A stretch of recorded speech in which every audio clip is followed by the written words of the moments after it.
Le damos la bienvenida esta vez a Roberto Enríquez, presidente de COPEI, miembro de la plataforma unitaria de la oposición venezolana desde Caracas. Continuamos también aquí en nuestros estudios con Roberto Marrero.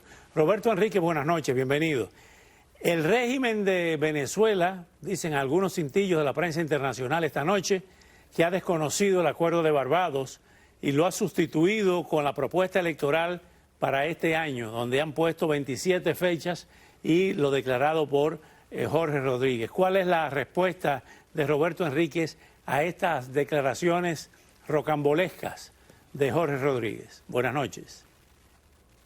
Un honor, Oscar, y muchas gracias. Saludos al doctor Roberto Marrero y a todo tu equipo y a todas las personas que nos ven desde acá, desde Venezuela, donde estoy ahorita. Yo creo que primero la primera reflexión es que cuando uno firma un acuerdo, uno empeña su palabra, uno pone su honor por delante. Nosotros cuando suscribimos el acuerdo de Barbados, pusimos nuestro honor, empeñamos nuestra palabra y acordamos hacer todos los esfuerzos para que ese acuerdo, los enunciados de ese acuerdo aguas abajo, se pudieran hacer realidad. A la fecha eso no ha sido posible. Hoy acabamos de ver, te confieso, un espectáculo de más humo y confetis, un texto en donde si tú revisas allí prácticamente no hay acuerdo de nada, un montón de fechas, un montón de ideas, un montón de lugares comunes. Y lo cierto del caso es que nosotros seguimos defendiendo, como lo hicieron, por cierto, si tú revisas el espectro de posiciones políticas en Venezuela, prácticamente, salvo temor a equivocarme, todos los sectores políticos, desde quienes tienen posiciones más de un tono más fuerte hasta quienes tienen un tono más tenue, todos reconocieron que el acuerdo de Barbados era una gran noticia para el país, lo sigue siendo. Nosotros, mi deber como delegado de esa negociación, como representante de la plataforma unitaria, es seguir insistiendo en que debemos desarrollar el acuerdo de Barbados en cuanto a cronograma, en cuanto a todas las fases de un proceso electoral que sea confiable, que sea creíble, y pues tú estás viendo cómo una vez más la contraparte pues evade ese compromiso. Nosotros seguimos insistiendo en la necesidad de que ese acuerdo pueda permitir presentarle al país un cronograma creíble, unas elecciones con garantías confiables y un proceso electoral que a fin de cuentas permita que los venezolanos sean quienes tengan la última palabra.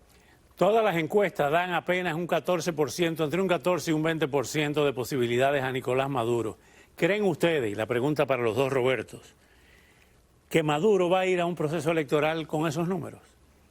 ¿O va a seguir pateando la mesa de negociaciones? Mira, sí, me adelanto al tocayo solo para decir que no he visto la primera encuesta donde supere el 13% y las he visto todas. Bueno, eso robustece la pregunta. Eso robustece la pregunta entonces de, ¿creen ustedes que Maduro va a ir a un proceso electoral donde sabe que va a perder?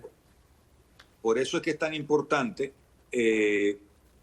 lograr que no solamente se pueda cristalizar un acuerdo que permita elecciones libres, sino yo, y te confieso, la delegación y la plataforma unitaria en términos generales, creemos que es necesario un acuerdo de convivencia que dé garantías institucionales, políticas, jurídicas, de convivencia democrática. De ninguna manera eso significa impunidad, para nada estoy hablando de impunidad, pero sí estoy hablando de que cada proyecto político tenga su espacio y tenga posibilidades de recuperar el poder en Venezuela si así lo decide el pueblo venezolano, lo que es la alternancia. Hoy en día las señales que estamos viendo es que, por supuesto, quieren accidentar el terreno, dinamitar el camino, y yo creo que nosotros debemos mantenernos con mucha terquedad, Oscar, con muchísima terquedad, en la línea de la ruta electoral, política, unitaria, y en la línea de que la unidad de las fuerzas democráticas que se consolidó, que se visibilizó en las elecciones primarias del 22 de octubre, hoy con la candidatura que encabeza María Corina Machado, no salirnos de ese camino. Unidad y participación electoral. Es la única fórmula que yo te confieso que fueron. Mientras tanto, Roberto Marrero, sigue la represión. Sí, claro. Los últimos hechos escandalosos, el de Rocío San Miguel, sí, claro. Dicen que es una presa de Vladimir Padrino. ¿Hay fisuras dentro de la estructura de poder que cada quien está jugando su carta? Bueno, eso, acuérdate que el liderazgo de Maduro es un liderazgo heredado a dedo, no es un liderazgo como el que tuvo Chávez, porque nunca voté, nunca lo apoyé, pero era un liderazgo en ese sector. Y ese liderazgo heredado tiene que siempre estar consensuando. Y siempre Maduro ha ido apagando a todo el chavismo. Eliminó a la fiscal Luis Ortega, eliminó a Rafael Ramírez, eliminó a Miguel Rodríguez Torres, eliminó a la familia Chávez. O sea, le ha ido sacando a todos los del chavismo originario, que eran los que podían disputarle el poder. Y ahora no hay nadie con la antigüedad suficiente para disputárselo. Sin embargo, la Fuerza Armada, en un sistema como el que él está, siempre es un elemento complicado. Hay militares presos, activos. Hace poco metieron presos, hace 3 semanas detuvieron a 2 militares activos, hijos de otro militar y hermanos de una magistrada del TSJ en funciones actualmente.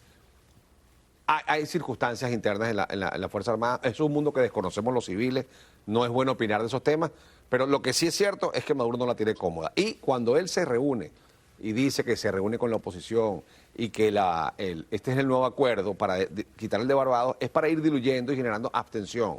Porque él va a una elección que él quiere ganar. Él no va a una elección en la que él no quiere ganar. Por eso es 27 fechas, porque no hay democracia. Porque cuando hay democracia, es como en este país, que la elección es el martes del año bisiesto, entre el día 2 y el día 10, creo que es. Y ahí, punto. Esos son los días que son las elecciones. En Venezuela deberían ser fijos, en la Constitución debería ser el primer domingo de diciembre o la fecha que se ponga de acuerdo el país para que sea. Pero no hay una fecha cierta. Cuando tú das 27 fechas, es porque no hay democracia. Y es porque tú quieres jugar con ventaja a tu favor. Así es. Roberto Enríquez, no quiero ni siquiera pensar en esta pregunta, pero tengo que hacerla, mi deber como periodista. Lo que hemos visto en Ecuador con Villavicencio, lo que hemos visto en Rusia ahora con Navalny, lo que hemos visto en otros lugares, en el caso de Nicaragua, ¿pudiera repetirse en Venezuela y corre peligro la vida de María Corina Machado? No tengo duda. Al lado tuyo, allá contigo está un exilado. Yo estuve asilado en una embajada. En Venezuela hemos tenido personas que han perdido la vida, que han sido asesinados, estando presos. El caso de Fernando Albán. Por supuesto, yo coincido contigo, nadie se lo quiere imaginar, pero sin lugar a dudas que cuando la violencia se presenta en algún lugar, siempre se puede ir de las manos. Hace 2 semanas y pico en Charallave, pues los actos de violencia fueron realmente primitivos. Y sin duda, por supuesto que le damos siempre una oración para que eso no pase a Dios, pero sin duda que cuando la intolerancia, cuando la violencia de Estado es una fórmula, siempre la consecuencia puede ser fatal, sin duda. Gracias, Roberto, y espero un abrazo en la distancia, que nos veamos pronto, Dios mediante. Gracias. Espero visitarte pronto. Gracias. Al regresar, estarán con nosotros los analistas Ángel Castillo y Rodolfo Pou para ponerle la lupa a Michigan, Washington y a la frontera sur. Pero antes los dejamos con el escándalo de corrupción que sacude al gobierno español, el denominado caso Koldo. En el corazón de España, un escándalo de corrupción conocido como el caso Koldo está sacudiendo los cimientos del gobierno. Protagonista de esta historia, Koldo García Izaguirre, ex asesor del exministro socialista José Luis Ábalos, detenido por el presunto cobro de comisiones ilegales en la adquisición de mascarillas durante la crisis de la pandemia. García, quien pasó de ser el escolta y chofer de Ábalos a convertirse en su asesor principal y más tarde consejero en Renfe Mercancías, enfrenta acusaciones graves. La Fiscalía le atribuye delitos de tráfico de influencias, cohecho, blanqueo de capitales y pertenencia a organización criminal, mientras la investigación sigue abierta, revelando las profundidades de la corrupción y sus implicaciones para figuras políticas y la confianza pública. Las reacciones no se han hecho esperar, con múltiples voces dentro del gobierno y la oposición exigiendo claridad y responsabilidad. Desde Isabel Díaz Ayuso, presidenta de la Comunidad de Madrid, quien pide a Pedro Sánchez dar la cara, hasta Alberto Núñez Feijóo, líder del Partido Popular, quien solicita explicaciones sobre la presunta trama de mordidas en la venta de mascarillas.